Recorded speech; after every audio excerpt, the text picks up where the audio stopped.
the options out there for first-time home buyers to compete in this market, to still get qualified with it.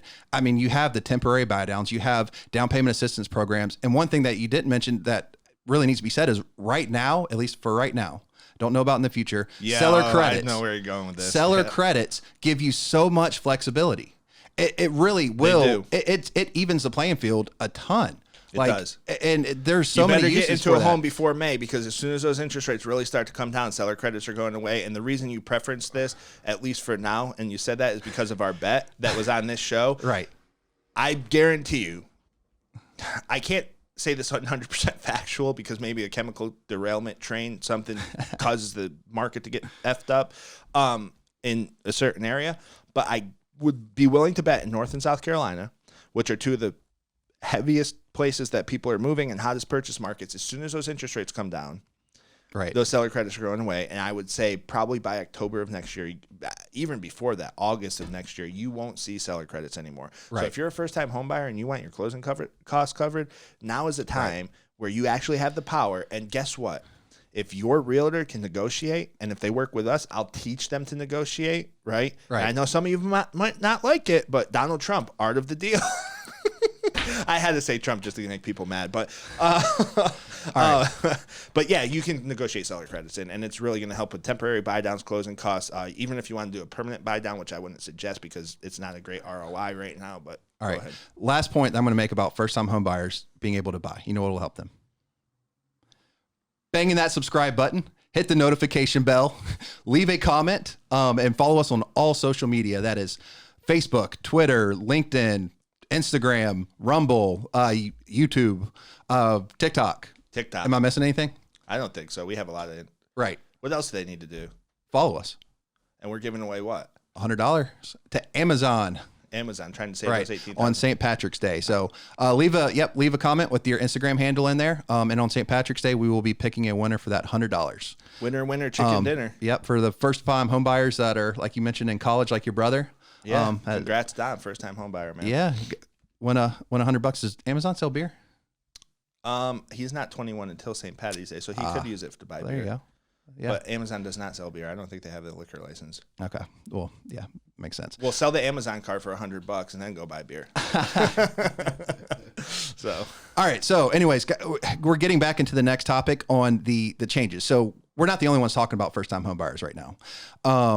There's the FHFA. Correct. Sorry about that. Tongue twister. Yes, it is. That regulates a lot of it, or changing the LLPAs. We've touched about on this briefly. What's an LLPA, Ben? It is a loan level pricing adjustment. Basically what it is the secondary market adjustment to your rate based off of criteria. So when you ask us for, hey, what's my interest rate going to be? And we tell you it depends. This is the reason why, because it's based off of your credit score, your how much down payment you're putting, as of now, what your debt to income ratio is. There's a lot of factors out there that are taken into account, and it's changing in order to help. Then the reason for it is to help first-time home buyers to correct the declining percentage. I think it's a big positive. Yes. Things get put into place to kind of give incentive, like solar power, for example, which I believe I'm looking at solar panels for my house. Great. I think it's great, right? Right. But there's a huge incentive, and basically the county that you're in, they'll provide an incentive so that more people go to solar power to help our power grids. Which let's not even get into that, but we should probably go nuclear power. Right. But that's my opinion. I'm really making TikTok mad today. Oh man, they're gonna hate me. But they're doing that with the loan level pricing adjustments to give more incentive to people who maybe don't have as high of credit score. A lot of first-time home buyers don't have as high of credit scores as somebody who's experienced, just because they haven't built up the credit history. And then also for less of a down payment, the loan level pricing adjustment is better than it was, and it's really meant to drive people. I think it's a big positive in 2023. So if you're a loan officer out there and you're watching this, or you're a realtor, it's a huge net positive to be a first-time home buyer, and that's a huge market, and we need to go after that market. So it is, and this isn't the first increase either. I mean, in October they rolled out another one for that had income restrictions as well, but basically eliminating all LLPAs for first-time home buyers within less than the median county loan limit. Right. So similar to like Home Possible loans if you're in the industry. Right. So talk a little bit about what these adjustments are. So the adjustments, I mean, they're increasing for higher credit scores. And they're also increasing for second homes. I'm going to ask you questions as if I'm a first-time home buyer. So, Ben, you're saying that the loan level pricing adjustment is increasing for second homes and higher credit scores. What do you mean by increasing? Does that mean they're getting more of a credit? No, that means that the cost for your rate is increasing, going higher. So your meaning interest you're rate going to pay more for the interest rate that you choose. And yes, the people out there, the lender does not just assign you an interest rate. You actually have rate sheets with different options that you are supposed to be presented, which is our job to do, is to present you with your options. Right. And the good ones will go over multiple different options, show you different scenarios, say, hey, this is how much this rate will cost, this is how much this rate will cost. And they're supposed to go through that and show you all of your costs. That's what the good ones do. Absolutely. Probably not your big banks like Bank of America, Wells Fargo, or your credit unions or your retail mortgage lenders. They may not do that. Maybe some of them. Some of them, I'm sure there's some 1%ers out there that do that. But, I'm sure. Working with people like you and I who are mortgage brokers, we do that. But anyway, so because we care. So because we do. If somebody is buying a second home, it's going to cost them more now in interest rate. Correct. For the rate, right? Same thing with investment property. Investment property. Cash out refinance. Cash out refinance. If they have a higher credit score, correct, it's going to cost them more. It will. Compared to what it was before. Yes, it will cost them more. So that's also, I think, pushing. They want to get more inventory on the market. It's going to drive that product, right? Right. It is going to drive that. And also when I say increase, it doesn't necessarily mean your rate's going to be higher, but because it was risk based in the past, meaning that the higher interest rate, they looked at it, it's a safer loan. We're going to be able to bundle it in a better package on the secondary market, which is what they do. They have investors that look at it, bundle it for mortgage bonds. Is why rates are so tied to the bond market. And go watch The Big Short. It kind of explains all that. Absolutely. It's a Hollywood version of it, but it does a really good job explaining it. We've had previous podcasts. We've explained it in better detail. But yeah, basically it was risk-based. So higher credit score, less risky client means better interest rate. Right.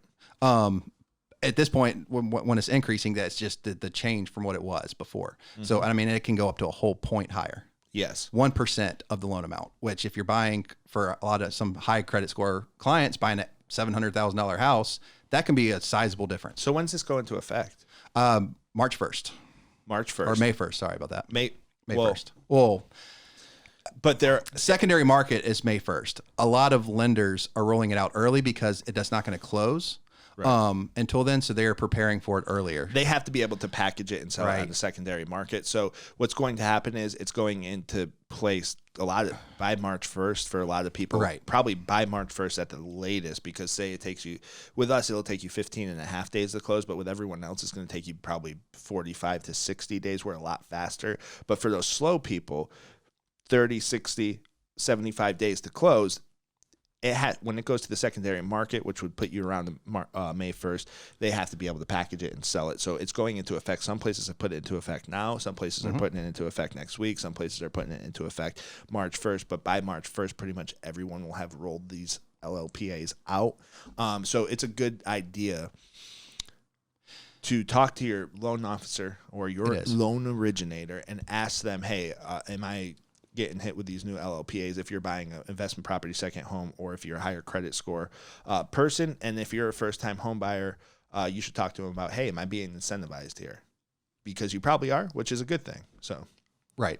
You are. I mean, now, is this the perfect solution? Because it definitely is going to help first-time home buyers. It's giving you, basically money to help with your rate. It's going to improve your rate, improve your affordability, like we talked about, help you qualify for a home, help with your closing costs. But is this a perfect solution? I don't think there's a perfect solution to anything. Yeah. I really don't think there's a perfect solution to anything. It's also, you're putting more risk into the market, right? You are. So first-time home buyer is riskier than somebody who's, perfect credit, right? Somebody with a lower credit score what you're doing is you're incentivizing people with higher credit scores and even more down payments, right? Isn't down payment part of the LLPA change? So if you're putting 20% down, it is. You're actually getting hit. So they're really you're getting worse price. You're getting worse pricing for 20%. For putting more down. Yeah, for 20% down. And we would have to look at that on a case-by-case scenario. But long story short, is it the perfect solution? I don't think there's such thing as a perfect solution ever. I do think that we need to lower the age of a first-time home buyer because we are hurting the future of our country. So I do like what they're trying to do. Yeah. The last thing you want is a bunch of people who are 35 right now buying their first-time home buyers, which the average age is right around 35 right now. We need that age closer to 27. Right. We really need the age closer to 27 because that, and I'm looking at the long-term future and wealth and of our country. Like, we don't want a bunch of broke 55-year-olds in 20 years. Right.